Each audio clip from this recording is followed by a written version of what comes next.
Bismillahirrahmanirrahim. Assalamualaikum warahmatullahi wabarakatuh. Alhamdulillahirrahmanirrahim. Semoga kita selalu dalam keadaan sehat. Perkenalkan, nama Bapak adalah Ahmad Marzuki yang insya Allah akan mengajarkan mata pelajaran PAI. Baik teman-teman, pada pertemuan kali ini kita akan langsung saja kepada materi kita yang pertama. Materi kita akan membahas tentang kandungan Quran Surat At-Tin.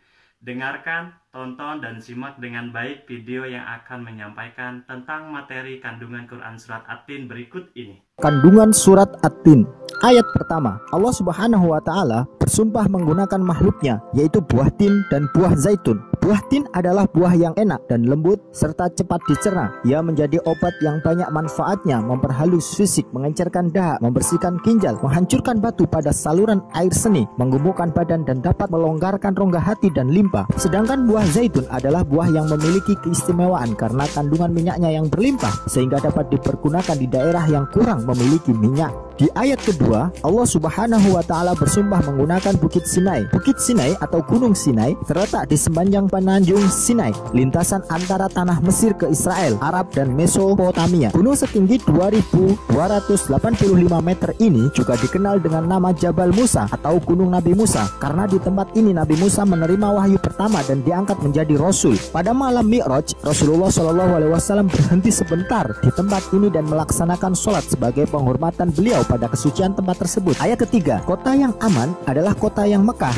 Kota ini disebut dengan kota yang aman karena siapa yang memasukinya terjaga keamanan dan keselamatannya. Kota Mekah juga disebut sebagai Ummul Qura dan tanah yang aman. Kota ini banyak menyimpan sejarah zaman Nabi Ibrahim alaihissalam. Ayat keempat, Allah Subhanahu wa Ta'ala menjadikan manusia dalam bentuk yang sebaik-baiknya. Proses kejadian manusia tidak sama dengan kejadian makhluk lain.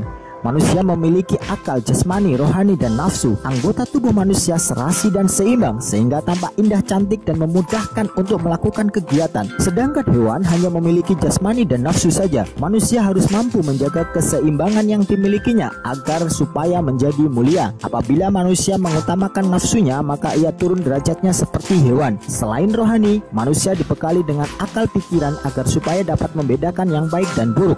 Ayat kelima, Allah Subhanahu wa Ta'ala mengingatkan manusia, sekalipun mereka sempurna, tetapi dapat turun derajatnya menjadi hina karena pengetahuan sikap dan perilakunya apabila telah keluar dari aturan yang telah ditetapkan oleh Allah Subhanahu wa Ta'ala. Aturan-aturan Allah Subhanahu wa Ta'ala itu disampaikan kepada manusia melalui para nabi dan rasulnya. Oleh karena itu, kita jangan sampai jatuh ke derajat kehinaan atau jatuh ke derajat yang rendah karena kita tidak mengikuti aturan-aturan yang sudah digariskan oleh Allah Subhanahu wa Ta'ala melalui nabi dan rasulnya. Ayat ke-6, orang yang tidak pernah hina atau orang yang tidak jatuh ke dalam kehinaan.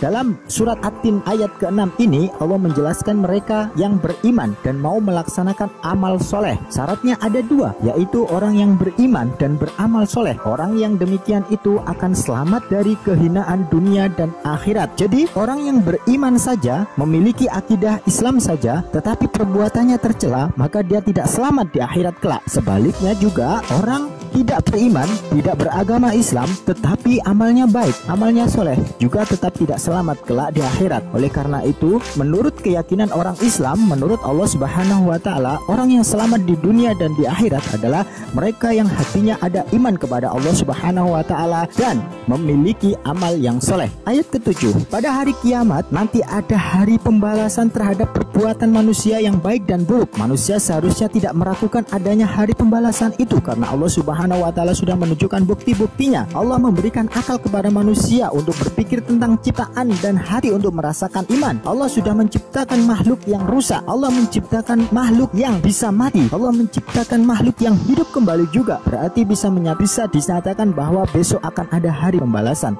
Pernyataan Allah itu adalah untuk mengingatkan agar kita di hari kiamat kelak tidak lupa dan lalai sehingga tidak terjerumus dalam dosa dan kehinaan. Ayat ke-8 menjelaskan tentang pengetahuan Allah atas segala sesuatu. Allah Subhanahu wa Ta'ala Maha mengetahui. Sebagus-bagus pencipta dan pengatur segala urusan, Allah Subhanahu wa Ta'ala memberi keputusan atas segala persoalan. Tiada perbuatan walaupun sekecil partikel atom itu tidak terlepas dari pengadilan Allah Subhanahu wa Ta'ala. Pengadilan Allah Subhanahu wa Ta'ala merupakan pengadilan yang yang paling baik, yang paling sempurna, yang paling adil. Allah Maha Pengasih kepada hambanya. Ia juga senantiasa mengingatkan manusia agar tidak lupa diri, karena besok apa yang dilakukan oleh manusia akan diadili sendiri oleh Allah Subhanahu wa taala di akhirat kelak. Oleh karena itu, sebagai manusia kita jangan sampai banyak melakukan dosa ataupun maksiat, karena kita tidak akan terlepas dari keadilan Allah Subhanahu wa taala. Jangan sampai kita menanggung dosa, menanggung kesalahan yang nanti akan dipertanggungjawabkan di akhirat kelak. Allah juga sudah menyiapkan kenikmatan bagi orang-orang yang menjalankan aturan atau taat kepada Allah Subhanahu wa taala. Demikianlah rangkuman kandungan isi dari surat At-Tin ayat 1 sampai 8. Semoga bermanfaat. Jangan lupa untuk mendapatkan materi pelajaran agama Islam dari channel ini dengan mengklik playlist yang ada di kolom deskripsi. Terima kasih. Assalamualaikum warahmatullahi wabarakatuh.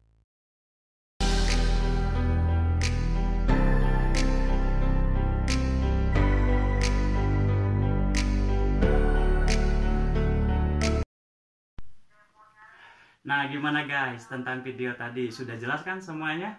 Kalau masih kurang jelas, teman-teman boleh tanyakan langsung kepada Pak Marzuki melalui nomor Pak Marzuki di bawah ini. Nah guys, untuk mengetahui kadar kemampuan kalian dalam melihat video yang tadi Bapak share, maka kerjakanlah soal berikut ini.